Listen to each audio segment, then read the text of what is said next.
Remember, when you're cutting glass, y'all, depress the head.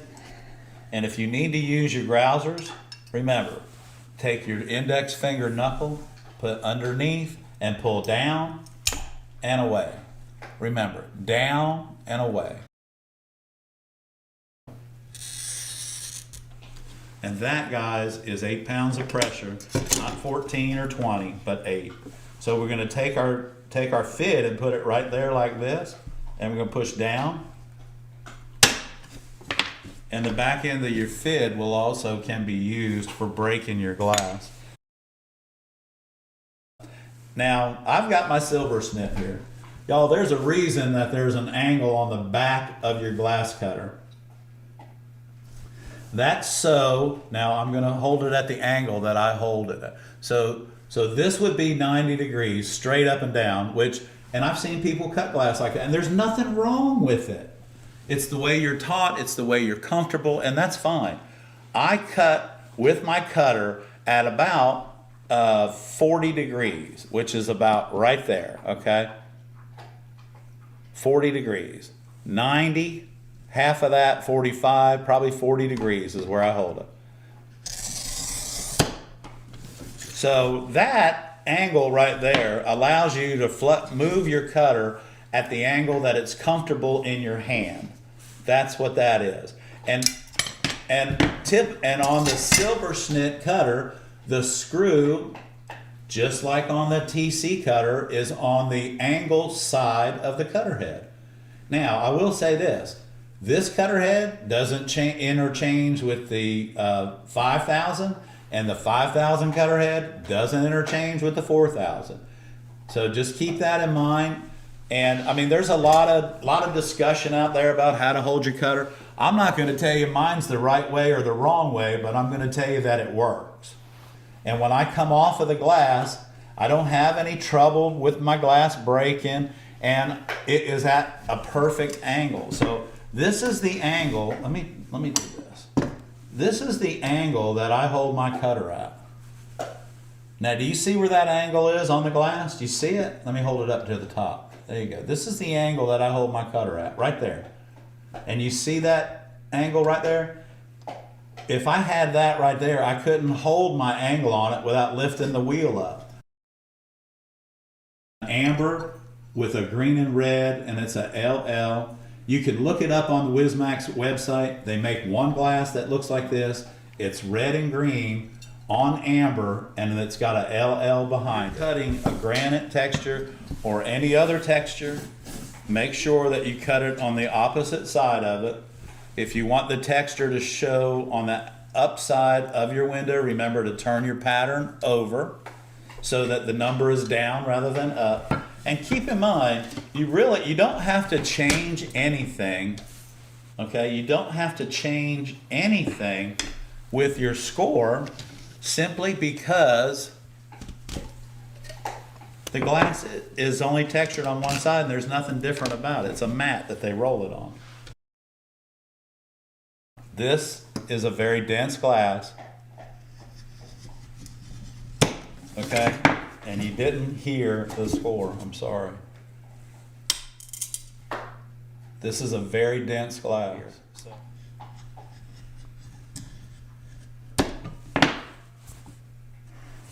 Putting a dot where your running pliers need to go, because again, on dense glass, you can't hear the score, and a lot of times you can't see it. So there you go, guys. I hope that helps you all out. Cutting. And I brought a little bit of scalloped foil to show you. Now there it is. Now this is on that piece of red iridized glass. One thing I want to say to you about your foil, whether you're using a decorative foil, such as there we go, as the scallop foil. Now this is kind of like an overlay type thing here. So, or if you're using, I'm gonna pull a piece of foil off here, and always keep a small pair of scissors in your foil caddy, so that you can take it and pull it out And once you pull that out, you can set that off to the side. Now I want to tell y'all about a great little X-Acto knife that I stumbled onto today in the shop. Now I don't have fingernails, so here we go. All right. So when you pull that foil back, now I have cleaned this piece of glass with alcohol. If you're going to do some sort of a foil overlay with a heavy foil or a wide foil, make sure that you not only clean the glass, but clean it well enough so getting this right is as important as getting the copper foil right on your edges, okay? Now, I'm going to just peel this around so that we can let it stick.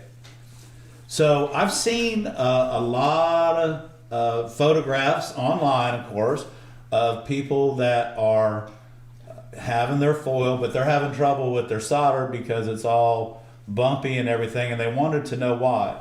Well, what I've seen is that they're not taking the top of the foil, and the top is as important as the sides. So I brought a fit home. Everybody should have one of these. If you don't, you need to get one. It's just a simple piece of plastic that works really well. There are also other things you can do, but you see that right there? In order to work with this on a flat surface of the glass to make an overlay with it, all of this has to be flattened out, but it also has to be burnished. And that burnishing, okay, that burnishing is helping that foil stick to the glass, because as we heat this up, that glue is melting and it is really doing the job that we want it to. So we can take this, and I've done the same thing here. You see how smooth that is? You really want to make sure that all of your foil is burnished, not only on the sides, but also on the tops as you go around your pieces. Someone last week, and we said, well, okay, well, we'll show you how to do a foil overlay. So a foil overlay, y'all, is just a piece of copper foil that is much wider on one surface than on the other. And so what I'm going to do here is well,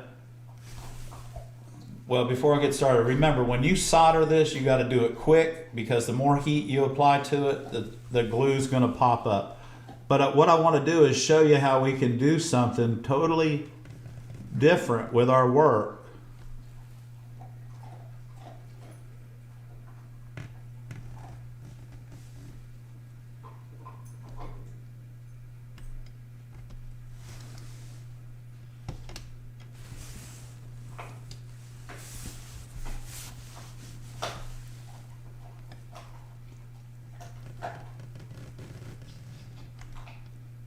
And what you want to do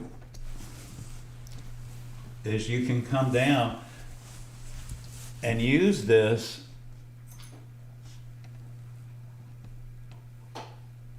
and connect them together. Now I'll show you that. So you can take and that design can stay there. All you do is solder around it. You just have, once you cut it, in order to make an overlay, you want to make sure that you burnish it one more time, and then this will be able to be soldered. Now, something else that looks really nice is you can take your square, and this is really hard to see because of the lighting, but I want you to see that if you do something, you can use a wide piece of foil, and you can take this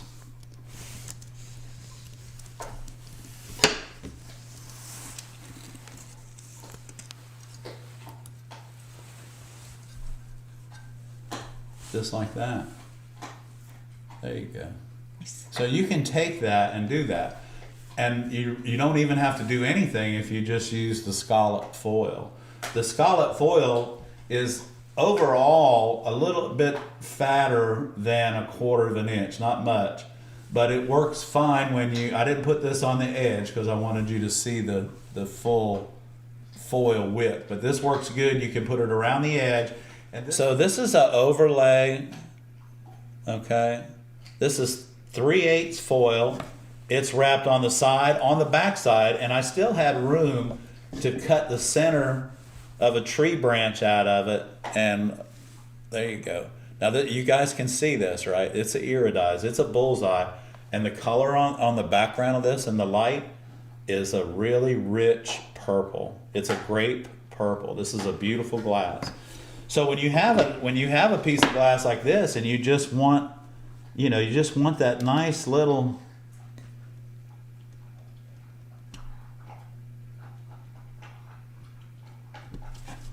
right there like that.